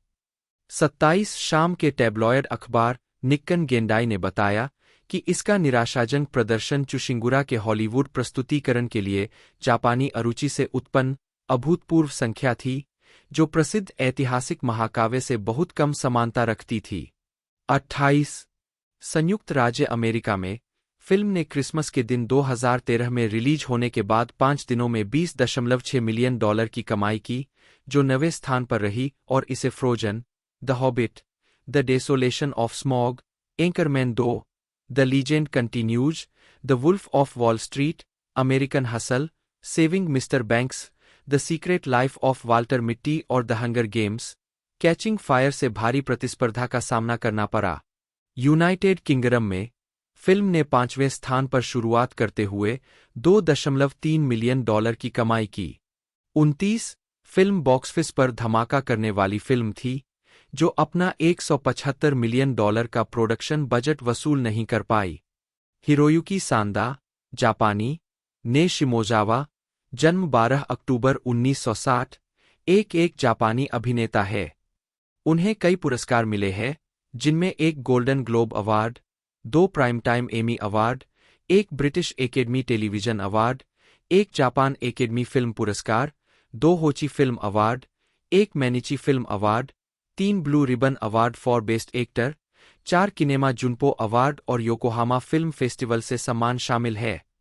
2018 में उन्हें अपने कलात्मक विकास, सुधार और उपलब्धियों के लिए जापानी सरकार से पर्पल रिबन के साथ मेडल ऑफ ऑनर मिला और 2025 में टाइम पत्रिका ने उन्हें दुनिया के 100 सबसे प्रभावशाली लोगों में से एक नामित किया।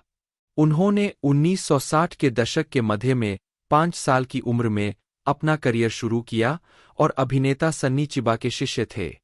क्योकुशिन कराटे में ब्लैक बेल्ट, उन्होंने शुरुआत में जापानी और हांगकांग की एक्शन फिल्मों में अपनी भूमिकाओं के लिए प्रसिद्धि प्राप्त की, बाद में खुद को एक नाटकीय अभिनेता के रूप में स्थापित किया। उन्हें अंतर्राष्ट्रीय दर्शकों के बीच रिंग 1998 में रयुजी ताकायामा के रूप में उनकी भूमिका के लिए जाना जाता है, जहां उन्होंने नानाको मात्सुशिमा के साथ अभिनय किया था, जो 1997 के television drama a story of love में उनकी सहकलाकार भी थीं।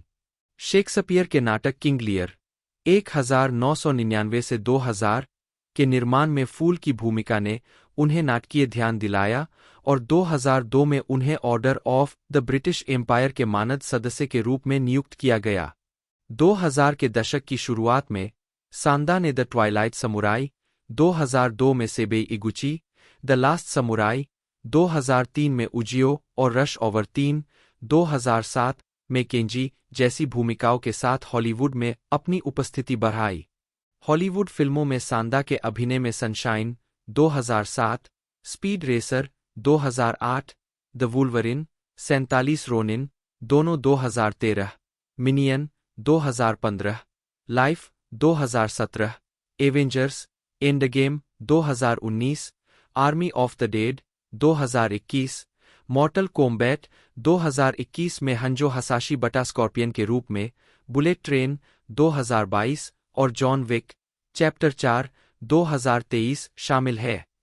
लॉस्ट 2010 और एचबीओ सीरीज वेस्टवर्ल्ड 2018 से 2020 में भी उनकी आवर्ती भूमिकाएं थीं।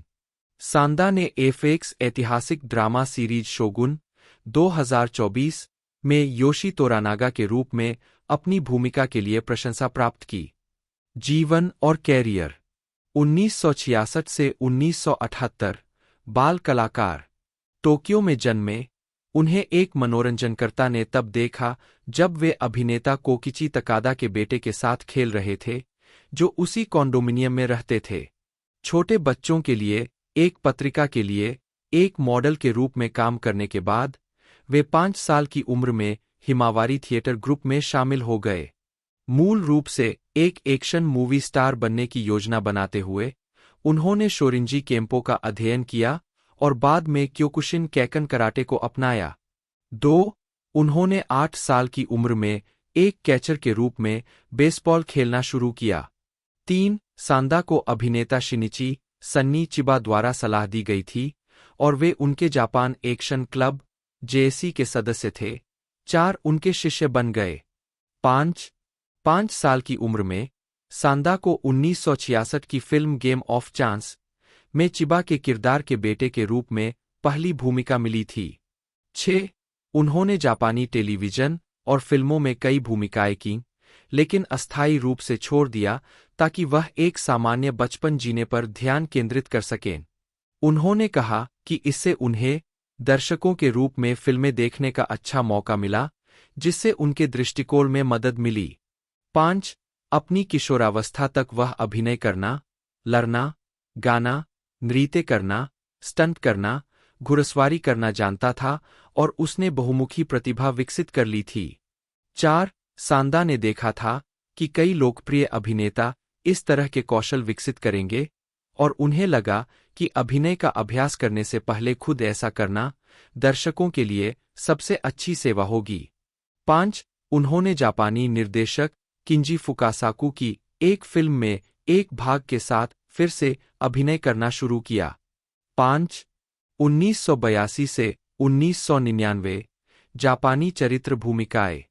सांदा ने 1982 में निहोन विश्वविद्यालय से फिल्म विज्ञान में कला स्नातक की डिग्री प्राप्त की। 7. 1984 में सांदा ने सन्नी चिबा और हिरोको याकुशिमारू के साथ लीजेंड ऑफ द आठ समुराई में अभिनय किया, जो जापान में नंबर 1 फिल्म बन गई, जिसने 2.3 बिलियन की कमाई की और बाद में विदेशी भाषा संस्करणों में रिलीज हुई।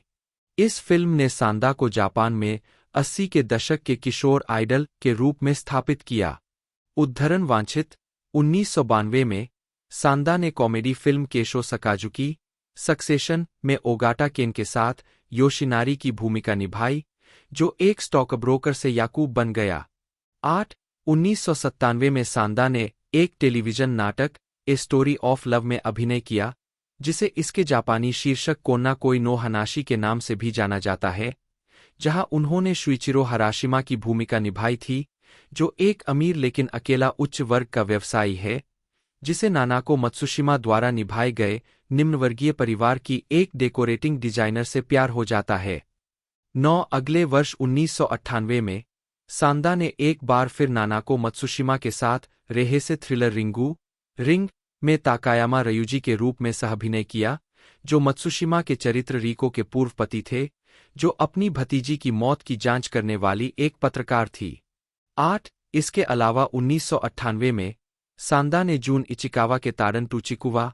8. 1999 में सांदा ने मायोनाका मेड राउंड अबाउट मिडनाइट में मोरियामा कोजी के रूप में अभिनय किया, जो एक आत्मविश्वासी जैज ट्रम्पेट कलाकार है जो कॉटन टेल नामक एक क्लब में प्रदर्शन करता है।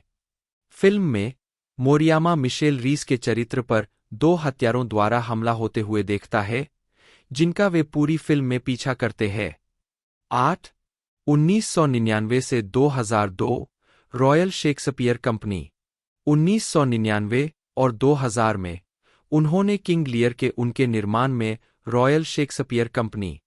तादानोबू सातो तादानोबू, जन्म 27 नवंबर 1973 को उनके मंच नाम तादानोबू असानो तादानोबू से बेहतर जाना जाता है, एक जापानी अभिनेता, निर्देशक और संगीतकार है, जिनका जापानी और अंतर्राष्ट्रीय सिनेमा दोनों में व्यापक करियर रहा है।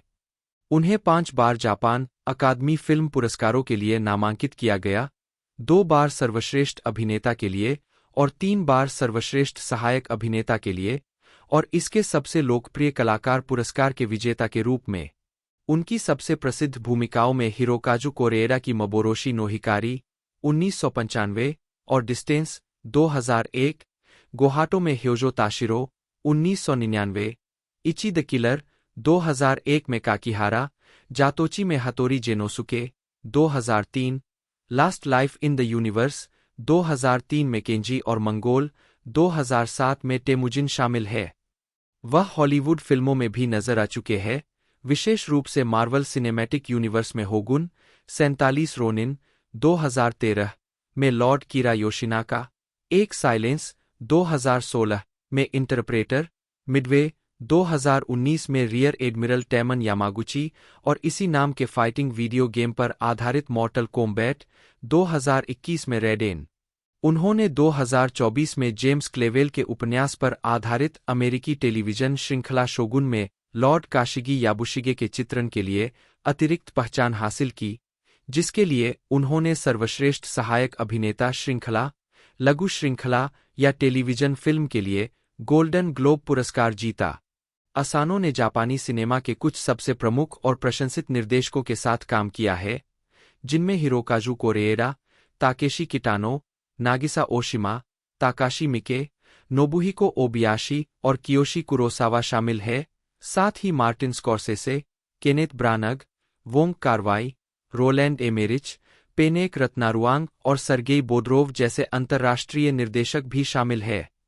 अन्य पुरस्कारों के अलावा उन्होंने 2 बार योकोहामा फिल्म फेस्टिवल में सर्वश्रेष्ठ अभिनेता का पुरस्कार, वेनिस फिल्म फेस्टिवल में सर्वश्रेष्ठ अभिनेता के लिए अपस्ट्रीम पुरस्कार और मॉस्को अंतर्राष्ट्रीय फिल्म फेस्टिवल में सर्वश्रेष्ठ अभिनेता का पुरस्कार जीता है।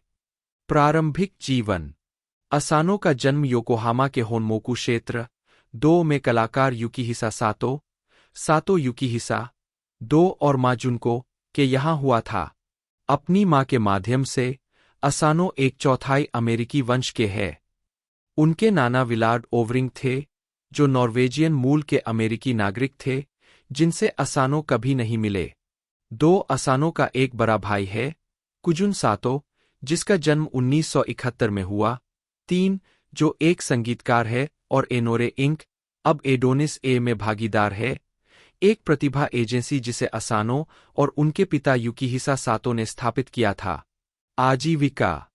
असानो के पिता, जो कि एक एक्टर्स एजेंट थे, ने उन्हें 16 साल की उम्र में टीवी शो किम्पाची सेंसेई में अपनी पहली अभिनय भूमिका निभाने का सुझाव दिया था। उनकी फिल्मी शुरुआत 1990 में स्विमिंग अपस्ट्रीम, बटाशी किंग्यो से हुई थी, हालांकि उनकी पहली बड़ी आलोचनात्मक सफलता शुंजी इवाई की फ्राइड ड्रैगन फिश 1993 में थी। अंतर्राष्ट्रीय स्तर पर उनकी पहली आलोचनात्मक सफलता हिरोकाजू कोरेएडा की मबोरोशी नो हिकारी 1995 थी, जिसमें उन्होंने एक ऐसे व्यक्ति की भूमिका निभाई थी जो बेवजह खुद को ट्रेन के सामने फेंक देता है, जिससे उसकी पत्नी विधवा हो जाती है और उसका नवजात बेटा अनाथ हो जाता है। उन्होंने 2001 में छद्म डॉक्यूमेंट्री डिस्टेंस में कोरेएडा के साथ भी काम किया। अंतर्राष्ट्रीय स्तर पर उनकी सबसे प्रसिद्ध कृतियां समुराई फिल्में गोहाटो उर्फ टैबू 1999, असानो ने कत्सुहितो इशी की 2003 की फिल्म द टेस्ट ऑफ टी में अभिनय किया, जिसका प्रीमियर 2004 के कान फिल्म फेस्टिवल में हुआ था। वह थाई निर्देशक पेनेक रत्नारुआंग की last life in the universe 2003 में मुख्य अभिनेता के रूप में दिखाई दिए और रत्नारुआंग की 2006 की फॉलोअप फिल्म इनविजिबल वेव्स में अभिनय किया। 2007 में उन्होंने सरगेई बोद्रोव की ऑस्कर नामांकित फिल्म मंगोल में युवा चंगेज खान के रूप में अभिनय किया। 4 विलन की पत्नी 2009 में उन्होंने एक शराबी लेखक की भूमिका निभाई, जिसमें कहा गया कि चूंकि वह शराब नहीं पीता, इसलिए उसने अपने प्रदर्शन को उन लोगों पर आधारित किया जिन्हें वह जानता है।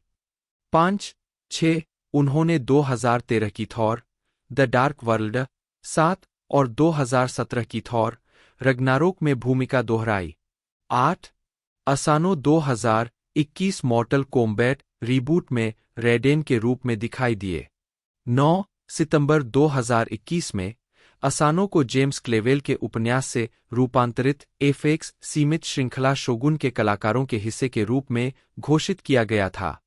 10 अपने अभिनय करियर के अलावा असानो ने अपनी तत्कालीन पत्नी चारा के लिए वाणिज्यिक टीवी स्पॉट निर्देशित किए। 11 उन्होंने 1996 में निर्देशक सोगो इशी के साथ बैंड मैक 1.67 का गठन किया और पीस पिल और सफारी बैंड में भी अभिनय किया है। 12 वह एक कलाकार और एक मॉडल है, विशेष रूप से जापानी फैशन डिजाइनर जून ताकाहाशी और टेको किकुची के लिए, जिनके लिए उन्होंने वोंग कारवाई द्वारा निर्देशित वाणिज्यिक स्पॉट की एक श्रृंखला फिल्माई, जिसमें लघु फिल्म WKW TK 1996 HK.net भी शामिल है। असानो और उनके पिता ने 2022 में अभिनेताओं की एजेंसी एनोरे इंक, अब एडोनिस ए, छोड़ दी।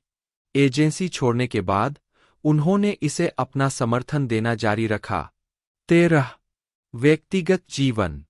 असानो की मुलाकात जेपॉप गायिका चारा से इवाई के पिकनिक 1994 के सेट पर हुई। मार्च 1995 में उनकी शादी हुई, जबकि चारा अपने पहले बच्चे सुमिरे नाम की एक बेटी से गर्भवती थी, जिसका जन्म उसी साल 4 जुलाई को हुआ था। 14 1999 में उनका एक बेटा हुआ, जिसका नाम हिमी था। 15 जुलाई 2009 में चारा ने अपनी वेबसाइट पर घोषणा की कि युगल तलाक ले रहा है। उन्हें अपने दोनों बच्चों की कस्टडी मिली। 16 अगस्त 2022 में असनो ने अपने ट्विटर और इंस्टाग्राम अकाउंट के माध्यम से घोषणा की कि उन्होंने मॉडल और अभिनेत्री कुरुमी नाकाटा से शादी कर ली है, जो उनसे 18 साल छोटी है, जन्म 1991। कथित तौर पर दोनों 6 साल से अधिक समय से रिलेशनशिप में थे। 2022 में सांदा ने ब्रैड पिट के साथ बुलेट ट्रेन में एल्डर की प्रमुख सहायक भूमिका निभाई। 25/2023 में उन्होंने जॉन विक चैप्टर 4 में ओसाका कॉन्टिनेंटल होटल के मैनेजर कोजी शिमाजू को चित्रित किया। 26 और मजदा CX-90 को पेश करने वाले एक बहुव्यावसायिक अभियान में चित्रित किया गया।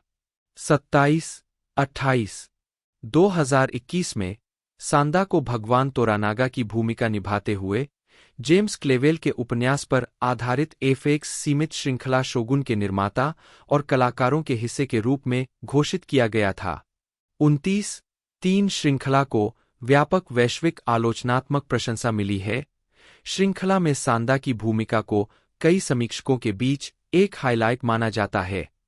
30/31/2024 में सांदा किसी भी प्राइम टाइम एमी को जीतने वाले पहले जापानी अभिनेता या अभिनेत्री बन गए और विशेष रूप से शोगुन में उनकी भूमिका के लिए ड्रामा सीरीज में उत्कृष्ट लीड अभिनेता के लिए प्राइम टाइम एमी पुरस्कार के पहले जापानी विजेता बने। 32/33 सांदा श्रृंखला के निर्माता के रूप में अपनी भूमिका के लिए उत्कृष्ट ड्रामा सीरीज के लिए प्राइम टाइम एमी के प्राप्तकर्ता भी थे। 34/35 उन्हें सीमित श्रृंखला में उत्कृष्ट प्रदर्शन के लिए गोथम टीवी पुरस्कार, 36 और ड्रामा में व्यक्तिगत उपलब्धि के लिए टेलीविजन क्रिटिक्स एसोसिएशन पुरस्कार के लिए नामांकित किया गया था। 37 सांदा ने 82वें गोल्डन ग्लोब अवार्ड्स में सर्वश्रेष्ठ अभिनेता टेलीविजन सीरीज ड्रामा का पुरस्कार जीता।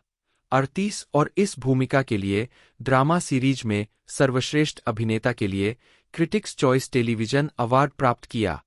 39/2025 में टाइम पत्रिका ने उन्हें दुनिया के 100 सबसे प्रभावशाली लोगों में से एक बताया।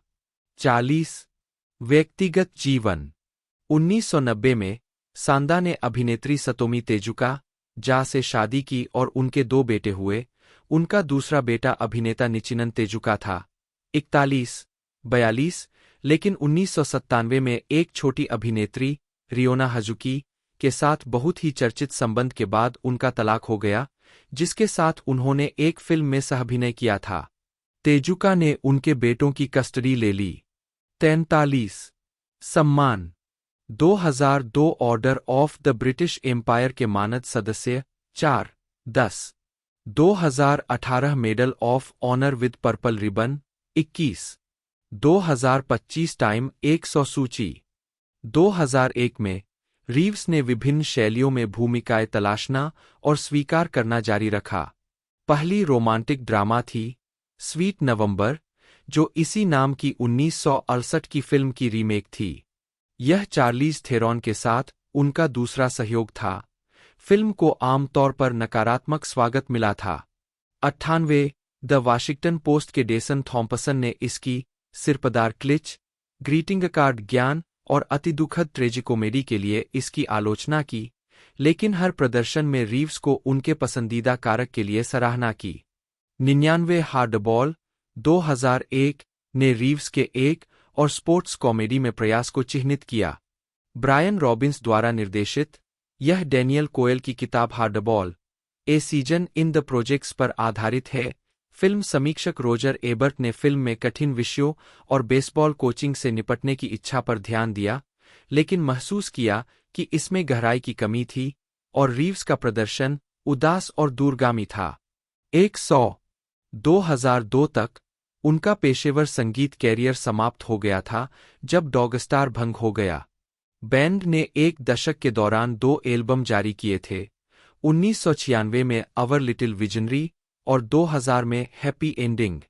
101 कुछ समय बाद रीव्स ने डॉगस्टार बैंडमेट रॉब मेलहाउस द्वारा स्थापित बैंड बेकी में 1 साल तक प्रदर्शन किया, लेकिन एक गंभीर संगीत कैरियर में रुचि की कमी का हवाला देते हुए 2005 में छोड़ दिया।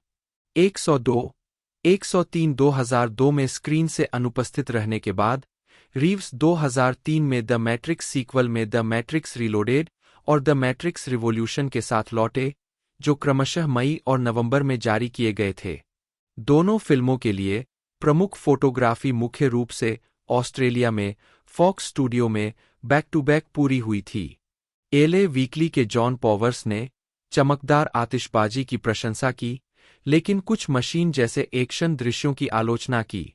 रीव्स के अभिनय के बारे में पॉवर्स ने सोचा कि यह कुछ हद तक लकड़ी जैसा था, लेकिन उन्हें लगा कि उनमें एक आकर्षक आभा बिखेरने की क्षमता है। 105 इवनिंग स्टैंडर्ड के लिए लिखते हुए एंड्रयू वॉकर ने सिनेमेटोग्राफी की प्रशंसा की। दृश्यात्मक रूप से यह आपकी इंद्रियों के लिए एक शानदार कसरत के रूप में पूर्ण मूल्य देता है, लेकिन उन्हें फिल्म के डायमस्टोर दर्शन से कम लिया गया।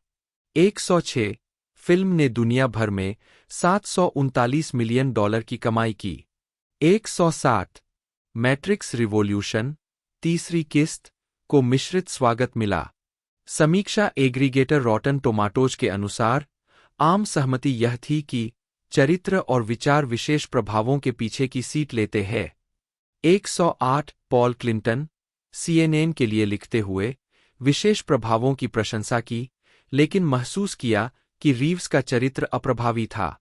109 इसके विपरीत सैन फ्रांसिस्को क्रॉनिकल की कार्ला मेयर विशेष प्रभावों की अत्यधिक आलोचना करती है, लिखती है, वाचोव्स्की कंप्यूटर जनरेटेड इमेजरी एक्शन दृश्यों में चकाचौंध से लेकर घातक हो जाती है, जो मार्शल आर्ट चालों की तुलना में भारी, खनकते हथियारों का पक्ष लेती है, जिसने द मैट्रिक्स और द मैट्रिक्स रीलोडेड के दर्शकों को रोमांचित किया।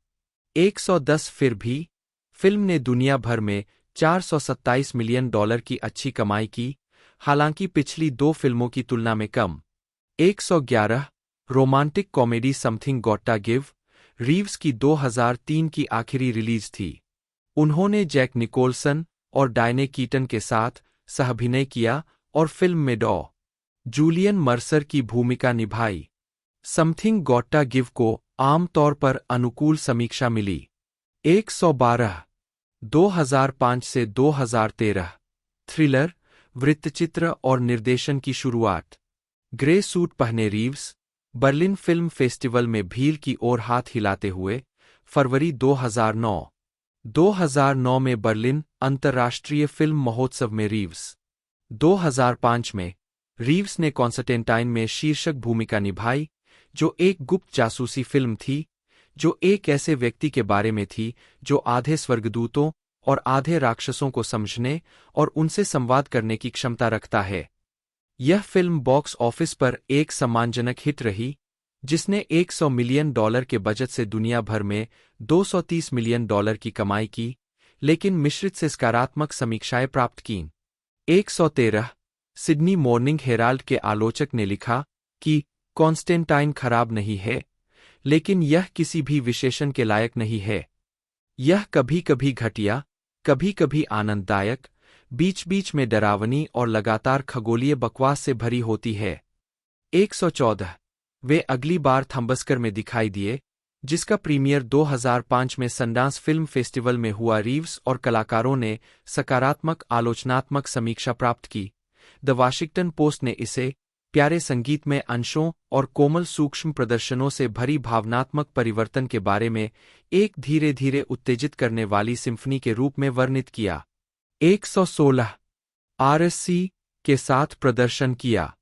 4 निर्माता निगेल हॉथोर्न ने व्यक्तिगत रूप से सनादा को भूमिका निभाने के लिए आमंत्रित किया, फिर भी सनादा को संदेह था क्योंकि उन्होंने पहले कोई अंग्रेजी भाषा की भूमिका नहीं निभाई थी।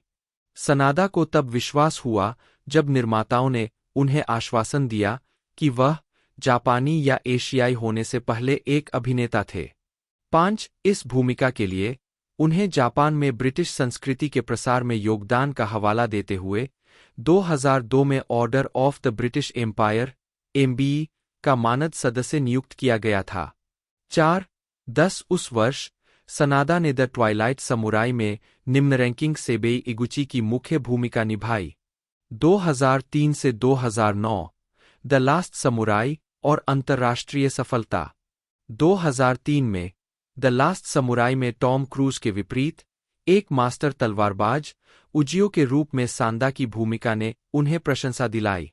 11 सांदा ने जेम्स आइवरी द्वारा निर्देशित द व्हाइट काउंटेस 2005 में मात्सुरा की भूमिका निभाई, जो राल्फ फिएनेस के चरित्र टॉड जैक्सन का मित्र बन जाता है। 12 उन्होंने चेन कैगे द्वारा निर्देशित चीनी फिल्म द प्रोमिस में जनरल गुआंगमिंग के रूप में अभिनय किया।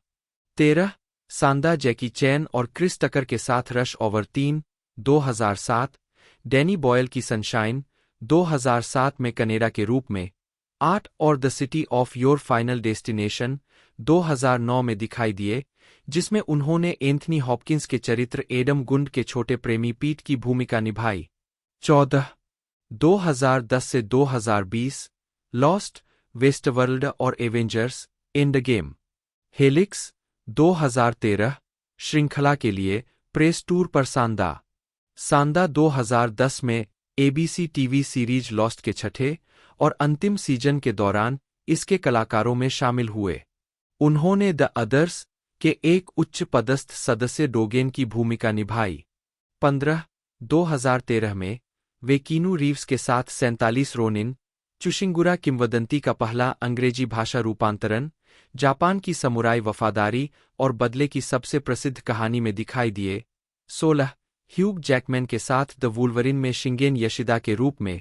17, और द रेलवे मैन में ताकाशी नागासे के रूप में, प्रतिशोध और सुलह की कहानी जिसमें स्टेलन स्कार्सगार्ड और कॉलिन फर्थ सहकलाकार थे। 11, उन्होंने मिनियंस में सूमो विलेन की आवाज दी, जो ताकत और शक्ति का मालिक है जो मिनियंस का पीछा करता है। 18, सांदा, पूर्व जापानी नौसेना अधिकारी और प्लेग के बाद के एशिया में महान समुद्री डाकू कप्तान, द लास्ट शिप नामक सर्वनाशकारी ड्रामा श्रृंखला में ताकेहाया के रूप में एक अतिथि कलाकार थे। 19, उन्होंने 2017 की फिल्म लाइफ में जेक गिलेनहाल, रेबेका फर्ग्यूसन और रयान रेनॉल्ड्स के साथ भी अभिनय किया। 5, 2018 में उन्होंने एचबीओ श्रृंखला वेस्टवर्ल्ड में तलवारबाज मुसाशी के रूप में एक आवर्ती भूमिका शुरू की और 2019 की फिल्म एवेंजर्स एंडगेम में अकिहिको की छोटी भूमिका निभाई। 20 उस वर्ष उन्होंने अपने कलात्मक विकास, सुधार और उपलब्धियों के लिए जापानी सरकार से पर्पल रिबन के साथ मेडल ऑफ ऑनर प्राप्त किया। 21 अगस्त 2019 में सांदा को मॉर्टल कॉम्बैट 24, 11, 2021 में उन्होंने जैक स्नाइडर की action film army of the dead में चतुर कैसीनो मालिक बेली तनाका की भूमिका निभाई। तो दोस्तों पिछले पार्ट के बजट के बारे में बात की जाए 175 मिलियन तकरीबन इसका बजट था। मूवी ने कलेक्शन बेहतरीन तो ठीक ठाक कलेक्शन दिया था, लगभग 160 मिलियन तक कलेक्शन दिया था और रिकवरी तो एक तरह से मूवी की हो गई थी और मूवी सुपर डुपर हिट तो नहीं लेकिन ठीक ठाक परफॉर्मेंस करती हुई नज़र आई थी। तो आगे अपकमिंग पार्ट जो इसका हमें देखने को मिल रहा है उसकी इन्फॉर्मेशन भी मैंने आपको दे ही दी है। बाकी वीडियो आपको अच्छी लगती है तो लाइक करना ना भूलिएगा, चैनल को सब्सक्राइब करना ना भूलिएगा, बेल आइकन दबाकर इसे ऑल पर सेट कर दीजिएगा। आज की इस वीडियो में दोस्तों इतना ही, मिलते हैं अगले वीडियो में।